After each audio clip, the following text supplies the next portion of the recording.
Україна здивувала світ. Україна надихнула світ.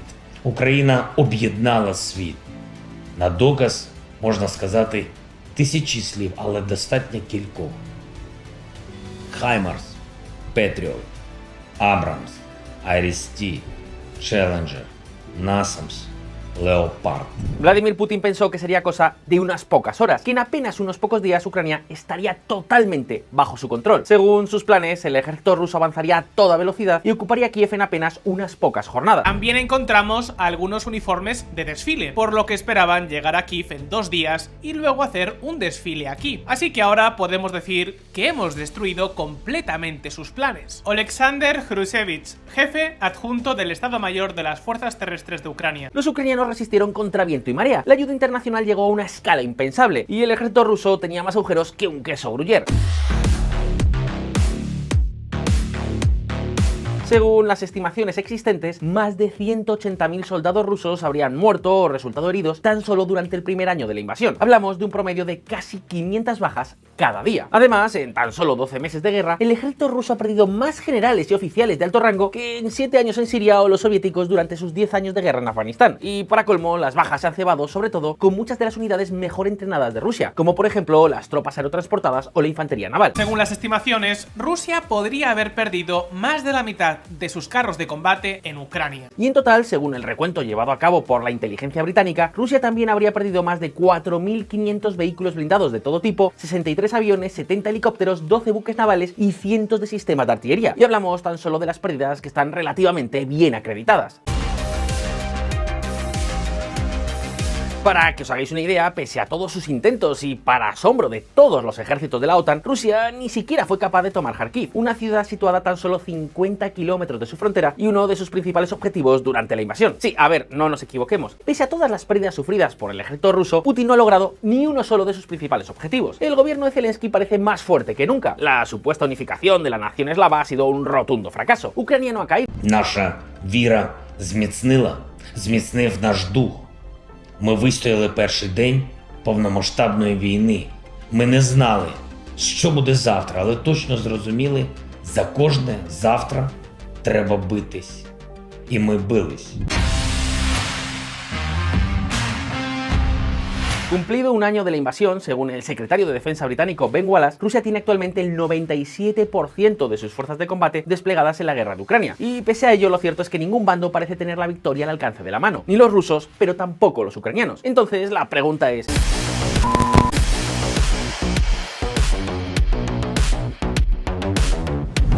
En busca de la puerta de salida. El presidente de Estados Unidos, Joe Biden, el director de la CIA, William Burns, el asesor de seguridad nacional de la Casa Blanca, Jake Sullivan, y el jefe del Estado Mayor Conjunto de las Fuerzas Armadas, el general Mark Milley. ¿Cuál fue el motivo de la reunión? No hablaban de conjeturas, sino de informaciones. El riesgo era completamente real. Hablamos de comienzos de octubre del 2021, casi 5 meses antes de que finalmente las huestes del Kremlin se lanzaran sobre Ucrania.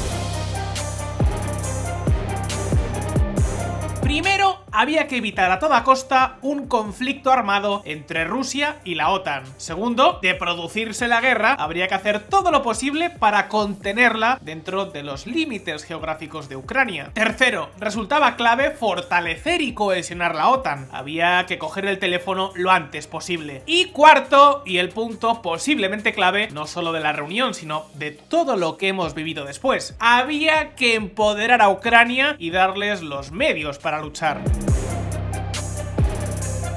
Sí, queridos amigos de VisualPolitik, esa fue ni más ni menos que la reunión en la que Estados Unidos decidió que esta vez no miraría de perfil. Si Rusia quebrantaba la soberanía y la libertad de Ucrania, los ucranianos no serían abandonados a su suerte. Esa fue la reunión en la que se fijó la estrategia que luego poco a poco se ha ido desarrollando y que, junto a la solidaridad de muchos aliados europeos y sobre todo, por supuesto, 1 year ago, the world was bracing for the fall of Kyiv.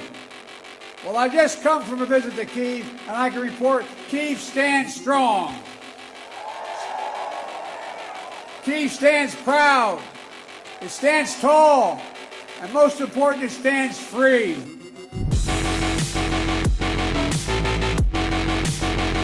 Kiev continúa siendo libre, los aliados internacionales han apoyado a Ucrania y en total han comprometido más de 160.000 millones de dólares en ayuda militar, humanitaria y financiera. Nadie pensó que los rusos comenzarían una guerra medieval en el siglo XXI. Este conflicto va a cambiar la cara de Europa tanto como lo hizo la Segunda Guerra Mundial. James Rich, senador republicano por Idaho y miembro del Comité de Relaciones Exteriores del Senado. La guerra, la destrucción y la aniquilación de vidas sigue siendo un escenario terrible. Así que la pregunta es...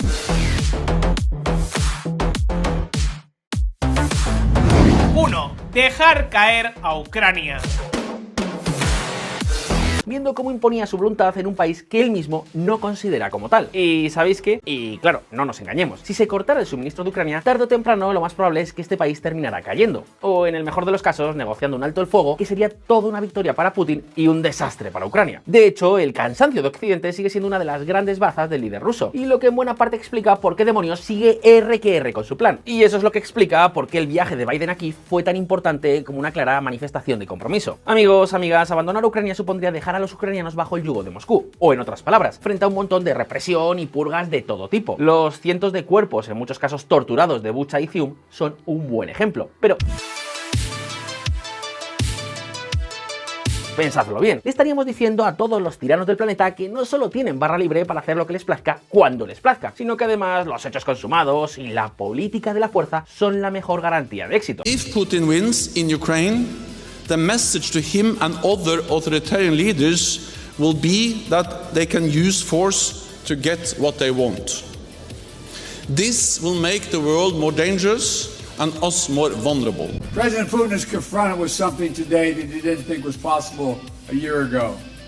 The democracies of the world have grown stronger, not weaker. But the autocrats of the world have grown weaker, not stronger. 2. Congelar la guerra. Los grandes choques se han limitado a puntos muy concretos como Bakhmut. Los rusos han enviado muchos miles de hombres nuevos para reforzar sus defensas, atrincherarse e intentar así defender el territorio conquistado. Y sí, es evidente que las bajas que ha sufrido Rusia han sido enormes. Si los aliados mantienen su apoyo pero reducen las entregas, el conflicto podría alargarse durante años y llegar incluso a congelarse. Además, todo apunta a que el propio paso del tiempo favorece esta salida. El agotamiento, el cansancio, la pérdida de atención social y mediática o el miedo a otra crisis energética podrían hacer que muchos países terminaran buscando una salida cómoda. Incluso si Rusia termina lanzando una ofensiva, logra nuevos territorios y luego pidiera alcanzar un acuerdo de paz, es posible que muchos países presionaran a Kiev para que esto se llevara a cabo. ¿Y sabéis qué? Seguimos repitiendo que Rusia no debe ganar, pero ¿qué significa eso? Si la guerra continúa el tiempo suficiente con esta intensidad, las pérdidas de Ucrania se volverán insoportables. Alto cargo francés en declaraciones al Wall Street Journal. ¿Realmente se podría reconstruir Ucrania y atraer a los capitales extranjeros y las empresas si el país técnicamente continúa en guerra, tiene parte de su territorio invadido y la amenaza de Rusia continúa? Parece difícil. Es decir, que esta salida podría suponer una condena a medio plazo, la incapacidad de que el país fuera alguna vez viable. En cualquier caso, sería en cierto modo una victoria para Rusia. Una victoria menos clara, pero en última instancia, una victoria. Pekín está observando de cerca para ver el precio que Rusia paga o la recompensa que recibe por su agresión. Lo que está sucediendo en Europa hoy puede suceder en Asia mañana. Jens Stoltenberg, secretario general de la OTAN. Y quizás la mejor salida para Rusia y tal vez también para el propio Vladimir Putin. Por eso, dos aliados como Alemania o Francia, dos países que no están particularmente cómodos con la guerra,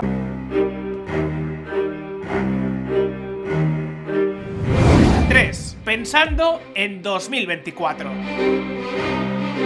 Es decir, si la guerra no ha terminado, muchos círculos rusos podrían presionar para quitarse de en medio a un presidente fracasado para colocar a un nuevo líder al frente, aprovechando lo que técnicamente pues sería el fin de mandato del presidente ruso. Pues bien, para evitar ese escenario, Putin podría estar dispuesto a negociar y hacer concesiones. Eso al menos es lo que parecen pensar tanto el presidente de Francia, Emmanuel Macron, como el canciller alemán, Olaf Scholz. Eso sí, para que todo esto sea posible, Ucrania tiene que estar en disposición de hacerle daño a Rusia, lo que exige la entrega rápida de muchas más armas. Leopards, tanques, pues por ahí van los tiros. Lo que necesitamos ahora es que Ucrania lance una ofensiva militar que haga retroceder el frente ruso para abrir el camino para un retorno a las negociaciones. Emmanuel Macron, presidente de Francia.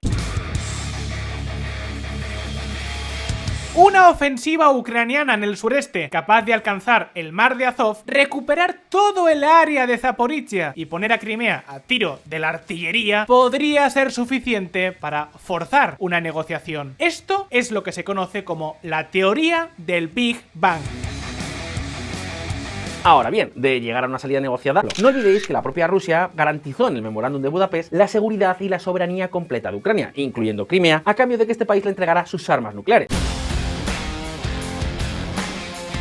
Por eso, a cambio de estas posibles negociaciones, los países occidentales le darían a Ucrania una seguridad mucho más tangible, el suficiente equipo militar como para desincentivar cualquier nueva agresión en el futuro. Hablamos de blindados modernos, misiles, una fuerza aérea y todo lo que sea necesario. Incluso se podría plantear un acuerdo con la OTAN, y como estaríamos hablando de una salida pactada, el país podría intentar volver a ponerse en marcha. De esta forma, Ucrania podría quedar blindada y tener futuro a cambio de ciertas cesiones en un acuerdo que, aunque malo, sería mucho más asumible que el del escenario anterior. Esta parece ser al menos la percepción del tándem París-Berlín, que según dicen hoy por hoy Londres tampoco ve del todo mal. Además, Ucrania así no correría el riesgo de lo que pudiera pasar en 2025 si se llegara a producir un cambio en la Casa Blanca. Y ojo, porque a día de hoy este puede ser con mucha diferencia el final de la guerra más probable. 4. La victoria a cualquier precio.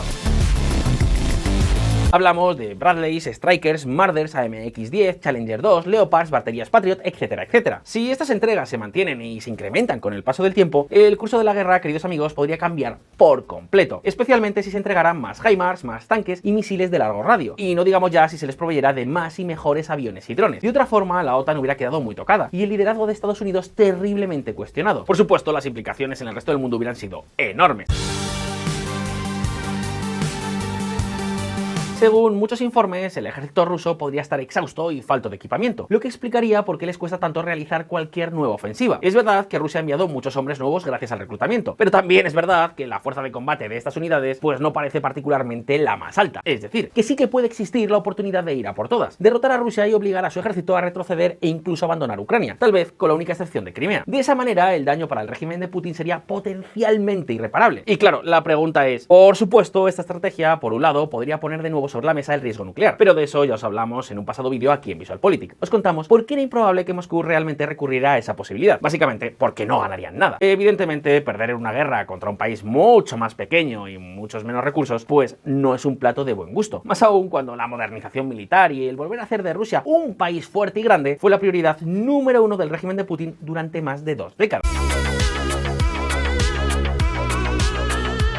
¿Y sabéis qué? Pese a todas las bajas y todo el dolor sufrido, Кожен українець когось втратив. Батька, сина, брата, маму, донечку, сестру, кохану людину, близького друга, колегу, сусіда, знайомого. Мої співчуття. Майже у кожного в телефоні є хоча б один контакт, що більше ніколи не підніме слухавку. ya veis que en cualquier caso las mejores salidas parecen exigir que se le entreguen muchas más armas al gobierno de Kiev. Esto es algo que casi todo el mundo parece haber entendido, incluso el propio